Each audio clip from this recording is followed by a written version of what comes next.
Well, thanks. Thanks for that question. So I can't say that it was all planned, right? Um, I mean, when I broke away from my parents, that was a very difficult thing. We didn't talk for 2 years. Okay, wow, we didn't talk gotcha. for straight 2 years, and so it Wow. wasn't so much, hey, now's the time to go to the next step. It was more, uh, here's a new dilemma that I'm facing, and how am I Okay. going to deal with it, right? So if Mm. anything, anyone who says they've got a crystal ball and knew exactly when to jump onto the next step, they're lying. Welcome to the Real Estate Pros Show, where we interview real estate investing professionals from coast to coast, as well as the service providers that serve the real estate investing industry. Our goal is simple: share what's working now to help you improve and scale your business to the next level and meet the pros that can help you get there. Real Estate Pros is powered by Investor Fuel, America's leader in helping real estate investors and professionals build the business you need to live the life you've always dreamed of. Let's start today's show. Property insurance for real estate investors doesn't have to be difficult, but it does need to be there to protect you when you need it. MyInvestorInsurance.com not only provides insurance at 15 to 30% cheaper than traditional agencies, it's built specifically for real estate investors like you. You can set up an account in about 2 minutes, get quotes on properties, turn on and turn off insurance for your fix and flip or rental properties in around 2 minutes without having to talk to anyone directly, all through our portal. There's no better way or faster way to make sure you've got the coverage you need to protect you, and no more lengthy policies either. Once you're set up, you're billed monthly and prorated by the day for however long your policy is active. It's powered by MSI, the third largest independent MGA, with 1.5 million customers and more than $1 billion in cumulative premiums written. Get set up today in about 2 minutes at myinvestorinsurance.com/fuel. Hello, everyone. Welcome to the Real Estate Pros Podcast. I am your host, Q Edmonds, and today I have someone who has 34 years of experience. So he said I can throw him curveballs, but I think if I do him a curveball, he probably still knock it out the park because, he's seen a lot, he's done a lot. And I'm excited for us to peek through his lens to get to know a little bit about him and what he do. And so I would like to introduce you all to Mr. Brian Baniqued. I appreciate you being here today. And listen, I'll be honest with you, Mr. Brian, I kind of want to dive in. I would love for you to tell the people what your main focus is these days. I would love maybe you give them a little bit of an origin story of, kind of how you got started and then what markets you're operating in. And so, Mr. Brian, sir, you have the floor. Well, thanks, Quentin. So let me try to consolidate this as quickly as possible. But so I've been in the industry, real estate, for the last 34 years. I started back in March of 1991. And just Hmm. a little backstory origin. I got my real estate license passed my license test in January of 1991 in my senior year of high school. So my license became valid in March, and I'm selling and closing deals. Again, at that time, it was just single family home deals. I remember the very first house I sold. Again, I'm a California broker. Was a $253,000 house, and I was doing this for the sole purpose of raising cash to pay for my way through college, right? As an 18-year-old, and I actually did not want to go into real estate. I come from a real estate family, so my Hmm. parents, immigrants, and I'm an immigrant, by the way, Hmm. got their license in, I think, 1979, and they started a practice and they had agents, and they'd have me coming into the office at 11 years old filing paperwork. So this was something I really didn't want to do. And I wanted to become a scientist. And so to pay for my way through college, I got a real estate license and started selling houses, saving up money, and then going to school. So from like 18 years old to like probably 24, took me a little bit longer to get my degree. I'm selling real estate. Now, what happened during that time is as a college student, full time, and then working full time as a real estate agent, you're always in feast or famine mode, especially in the early 90s, right? This was right after the S&L crisis, and interest rates were 10.5%.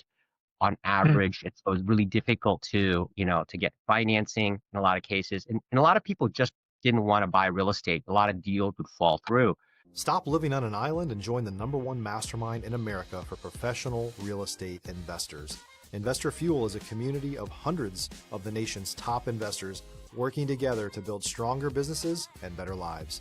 In addition to the amazing community of real estate investors acting as a board of advisors for one another, Investor Fuel members have access to 100% funding on purchase and repairs for our members only, a health insurance program, and benefits and discounts that more than pays for the membership of most of our members, meaning it's actually costing you money to not be a member of Investor Fuel. If you're looking to scale your business and build a business that allows you to live the life of your dreams, please visit investorfuel.com today and book a call with our team. So I'm always in this feast and famine mode. And so what happened with me was a lot of my real estate sales gravitated towards multifamily. So back then, and even now, there's a thing called FHA, and you can use FHA to buy up to a 4-unit building with as little as 3.5% down. So, as this 18, 19, 20-year-old going through college, when my clients would come to me and they'd be like, hey, I've saved up, 10%, what can I buy? I want to buy a house. I would turn them on to diverting 3.5% of that 10% towards buying a fourplex first, especially if they didn't own a house, because then they could qualify for this primary financing. I'd sell them a fourplex. I'd let them know, hey, get ready to move out of that fourplex in 3 to 6 months. And with that remaining capital you had from your 10 or 15% saved up, we'll go buy you that single family house. And so, of course, when they moved out, now where they were getting free rent because you have 3 other tenants in their four-unit building paying the mortgage and their income, now they have this cash flow of $500 to $800 that's going to pay their mortgage on their house. And so for me, that would get me to 2 sales with 1 client a year. And I'm handling a lot of different clients. I'm juggling. I've always been that A-type personality. And then, of course, they have this cash flow coming in. And at that point, I'm letting them know, hey, don't get attached to your fourplex because we're going to 1031 exchange that in about 2 years when you've gained X amount of equity. And I'd run the calculation for them based on projected rents and internal rates of return and go, hey, you're going to have this much capital. We'll roll that into a 6-unit or an 8-unit or so forth, right? So this was the model of my business as I was like going through college. Now, of course, I did this for myself as well, right? So I practiced what I preached, and I bought a fourplex with my first purchase, and so my clients, had that credibility. So by the time I get my degree in biology, I'm really headlong into real estate. I never give up. I never actually stopped ever selling real estate during that time, but I actually work in the lab, and I'm working on recombinant DNA, and it's boring as can be, right? It's like, it was not at all what I expected.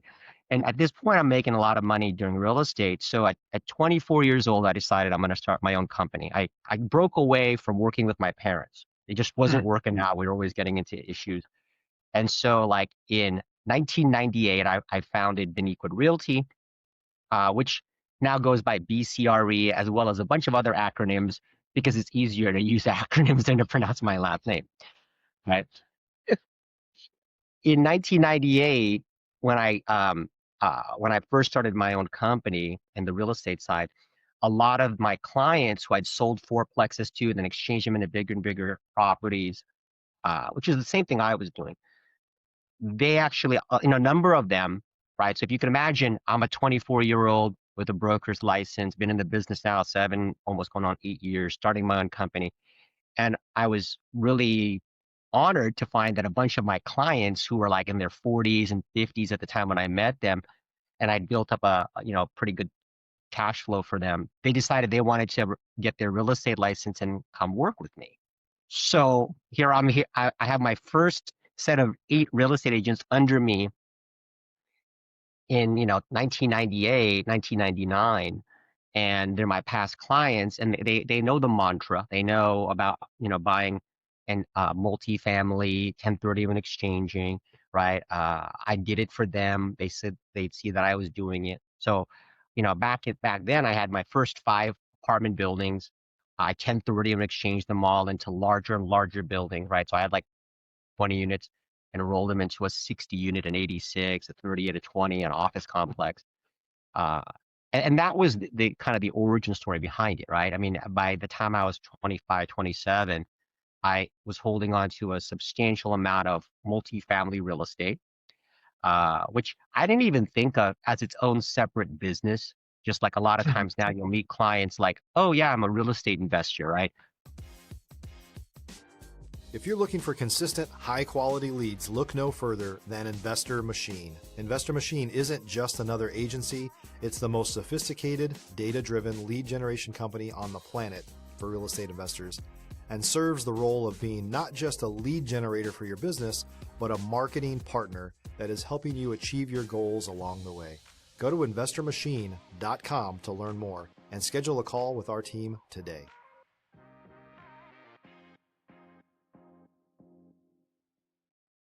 In my mind, this was my side hustle. It was a way to keep creating cash flow so that I wasn't relying on commissions. And then I had, of course, my real estate brokerage business. And because the model was to sell multifamily 1030 exchange it every 2 to 3 years until you get to a certain amount, the next segue to that was a separate property management company. That's all it did was just manage properties that ranged from multifamily to office to retail. Again, it was a lot of it complemented my own personal real estate holdings and then that of my clients. Because as I'm selling my clients' properties, they're like, well, at first I would just hand them a book on how to manage property, right?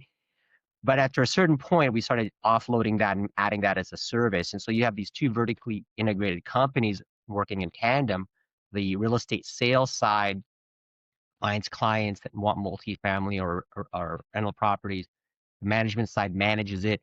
And then every couple of years, we're 1030 and exchanging that client out of that property and into other things. So as you could, at this point, I'm having to discover, understand all kinds of different financing, right? Again, it's all evolve or die.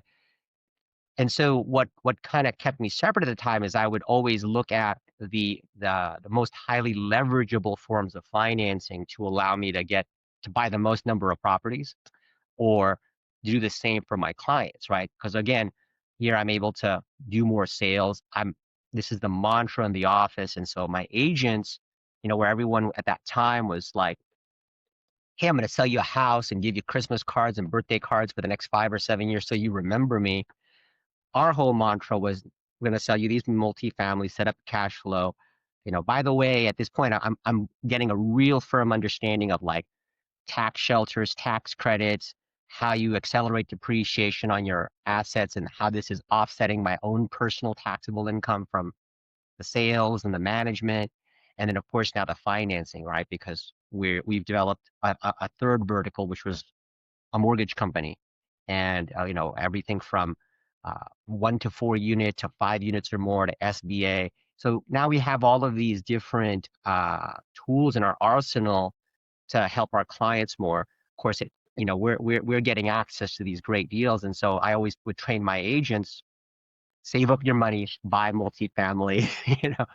Don't take the road of a lot the road of a lot of real estate agents or brokers where they don't buy any income property for themselves. And again, this was a big saving grace for me because right around 2000, I met my CPA, who's my CPA for the last 23 years. And he turned me on to like a lot of really advanced techniques from holding, real estate in single asset LLCs, keeping all my entities in separate corporations, accelerating the depreciation. So you're creating these huge tax shelters. Again, it's just feeding into that original mantra, save my cash, which is a real immigrant mentality, right? Save your cash. They could deport you at any time. So, of course, that wasn't really the case back then, but that's thought, right? Yeah. And so you got to get yourself established, save your money, buy assets, and that was just the mantra we had. And so, again, I didn't realize until looking back that was the foundation for like getting an MBA degree, right? Understanding partnership syndications, and things of this nature. So right around 2004, I have a lot of my clients whose wealth I built up. I built up my own wealth. And that was about the first time that I started doing my first syndication. And we did it. Mm. We raised capital. I threw capital in and raised most of it from my own clients and agents that work with me. And again, back then, it's not like now where you could advertise if you do Reg C or Reg D. It was all that traditional Reg B syndication where you only could talk to your close friends or family. You can't advertise. If you're a new or newer real estate investor looking to launch or grow your real estate investing business, please check out Investor Fuel Club. It's a coaching community, but unlike anything you've ever seen before. And you can actually partner with members of our mastermind from coast to coast on deals right in your market.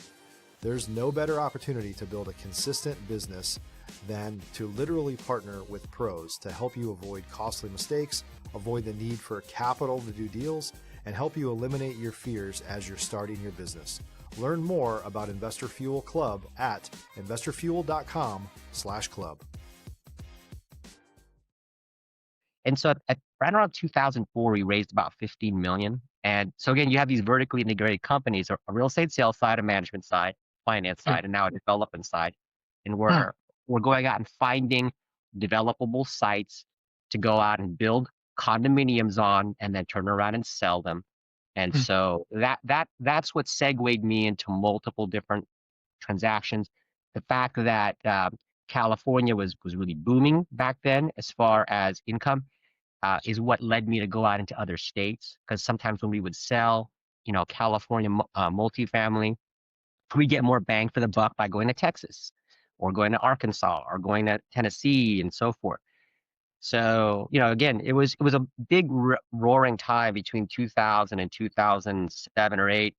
We're developing property, we're acquiring property in multiple states, we're managing property in multiple states, we're representing clients in multiple states in multifamily. And, at that point, the real estate office had grown to 80 real estate agents. The mortgage company had grown to like 40 loan officers. We had a pretty large support staff.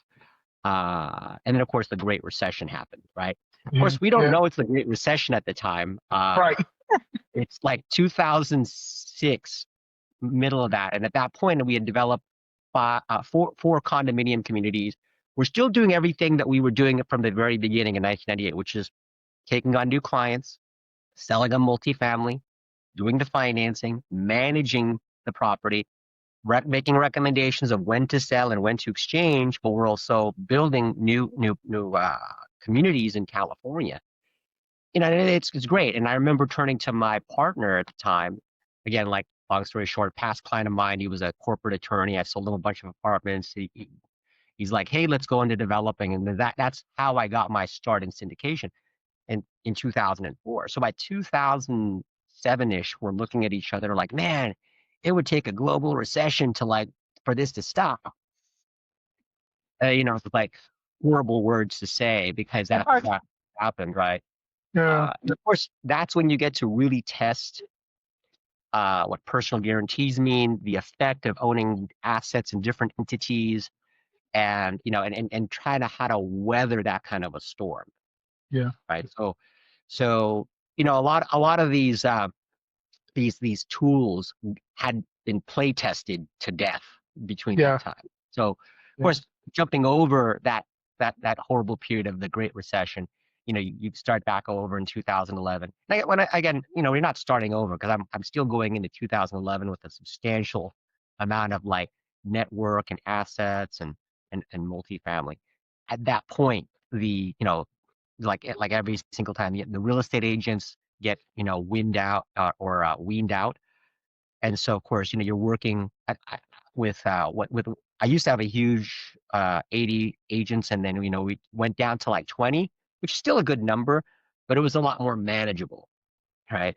So you learn all these different lessons of having a large organization and everything that's good about that and everything that's bad about that, and Yeah. and how to go through these different tools, and more importantly, how to utilize all these different entities not only to weather crazy storms wherever they come through, but also how to keep leveraging and finding that niche each Yeah. time that Yeah. sets you apart. So that's always been what we've kind of done throughout the years. So Yeah. I'll stop there. Otherwise, I might keep going on, and I want to make sure I leave time for you. But that's the Gotcha. story, and that was the direction of the industry, and and a little bit about the experiences. Absolutely. No, I love it. Thank you for walking me through the journey. Thank you for letting me know, how you said, you kept using, the different kind of niches and things that you did to kind of keep kind of rebranding yourself and keep things afloat. And so I want to ask you a little kind of an introspective maybe question because, your parents real estate in 1970s, you real estate at 18 to create cash to go through the college, wanted to be a scientist, kind of knew like once you started doing that, maybe this wasn't it. So my introspective question is, what personal skills do you, or personal strategies, maybe that's a better way to say it, that you feel like are key things that kind of have helped you kind of, I won't say reinvent yourself, but how you knew when to go to the next step, how you knew when it was time to break away from your family, how you knew it was time to go to commercial or just different things. How did you know what strategies, kind of personal strategies that you developed that you knew, okay, this is the time for me to make these changes? Like, can you pinpoint, like, just those personal strategies that kind of are tightly wired to the way you think and the way you process and the way you transition? Well, thanks. Thanks for that question. So I can't say that it was all planned, right? Um, I mean, when I broke away from my parents, that was a very difficult thing. We didn't talk for 2 years. Okay, wow, we didn't talk gotcha. for straight 2 years, and so it Wow. wasn't so much, hey, now's the time to go to the next step. It was more, uh, here's a new dilemma that I'm facing, and how am I Okay. going to deal with it, right? So if Mm. anything, anyone who says they've got a crystal ball and knew exactly when to jump onto the next step, they're lying. Mm. The biggest takeaway I think is just when the going gets tough, you just gotta keep on trudging away at it until you see the light at the end of the tunnel. Gotcha. Um, and so a lot of times you, in fact, there's a guy named Alex Hermosi, right? You've probably heard of him. And he Yeah. talks about this a lot. So I relate to this a lot, but he'll say the same things very similar to the way that I thought, which is it wasn't like I had some clear exact path. Sometimes you just have to keep taking the hits until you see the path or the light and then start going down that direction. Me, I like to map things out. So I will always kind of map out multiple scenarios, good, bad. I'd like to, they call it game theory now, right? So like I like to play chess. I like to play a lot of strategy games, and you kind of have to map things out. I'm a spreadsheet junkie. And Mm. then coupled with the fact that you have those simple tools of always writing down your goals literally on a Yeah. piece of paper and crossing them out. So when those dilemmas or those crises came, it would always be a matter of one kind of sticking through to it until you see the light. Once you see the light, which is, hey, how am I going to get out of this situation or improve it?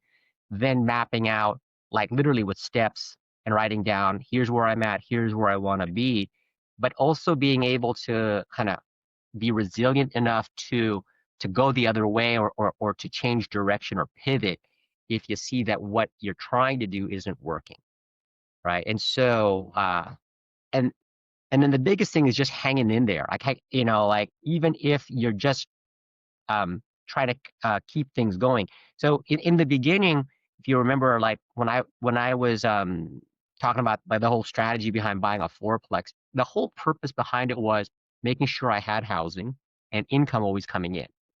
And so whether it was a little or whatever I had to work with, right, in order to just pay the college tuition, right? So by the time I got out of college, there was no debts. And then as I started seeing, hey, this cash flow is good because, I have X amount. And then as I'm growing that X amount to a larger amount, I'm just kind of staying and living within those means. And so anything else above that, if I close a deal or, do a loan or do whatever, it's just extra cash. Right. And so those are the things that I've always kind of just been ingrained in me is budgeting out, like right down to when you're first learning how to balance a checkbook, right? Sure. So a lot of times I tell people like, hey, take some kind of a background in accounting if you can, right? I mean, me, I did not take any, classes in accounting, but I kind of learned along the way because I'm using tools like QuickBooks and just understanding, oh, here's what a chart of accounts is. Oh, here's what a balance sheet means, right? Here's how that plays into other things. And then, of course, because I'm in an industry where I have to utilize these tools to do a loan for somebody or to do a loan Yeah. for myself, that was, that was that foresight that I'd be able to get. That as I'm trying to trudge through a dilemma and figuring your way out, you at least have a foundation of things to know, well, here's my burn rate. Here's what I've got to work with. Here, how much time before, can I hold on for dear life if I'm in a dilemma before that cash is gone? Or do I always have some kind of replenishable cash? So for me, that was creating multiple income streams, right? And so that's the mindset that I would always kind of take into any type of industry, whether it's real estate or something else. And it was something that I always would try to ingrain into my clients' habits and even that of my agents who work with me, uh, just to make sure, I let them know that, hey, I'm not just saying this to be saying it. I actually do this stuff too. Yeah. Yeah. Well, Mr. Brian, I thank you so much, man. You have given us really good nuggets. You've given us really good tools. Thank you for taking us through the process, your business strategies and your personal strategies.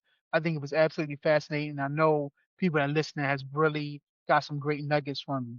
So listen, if someone wanted to reach out to you, connect with you, collaborate, how can they reach out to you, Mr. Brian? The best way to reach out to me, probably I'll just drop my personal email. Well, not my personal email, but my main business email is Brian, that's with an I, Brian, the @ sign, and then bcre.co. So that's Bravo Charlie Romeo Echo .co. There's no M, it's a .co. But outside of that, they can Google my name and they'll probably get access to the different companies that I have, and reaching out either to one of my personal assistants to find um, my calendar or things of this nature. So but just a direct email always works and really helps out. Awesome. Well, Mr. Brian, thank you so much. Thank you for your time today. Thank you for your story. And just thank you for your perspective. I think you have brought a ton of value to our listeners. And just thank you so much for being here and sharing with us today. Quentin, thanks. It's my pleasure being here, and I hope your listeners get some benefit from that knowledge, and feel free to reach out again. Absolutely. Well, listen, y'all heard Mr. Brian. He giving you information, so definitely check him out. But definitely make sure you are subscribed here because we're going to continue to bring up amazing, fascinating people just like Mr. Brian. So, sir, I thank you again, and to everyone else, we'll see you on the next time. Thanks for joining us for today's Real Estate Pros Show. You can learn more about the amazing benefits of the Investor Fuel Mastermind community, including surrounding yourself with hundreds of other rock stars, 100% financing for your deals, and members-only discounts from vendors you're likely already using that, as a member of Investor Fuel, will save you more than the cost of your membership. Visit investorfuel.com to learn more. If you're interested in joining us as a guest of this show, please visit investorfuel.com/pros to apply. You can also check the show notes for access to free resources, how to get access to world-class lead generation, and much more. Don't forget to subscribe so you never miss another episode. Have a great day. We'll see you on the next show.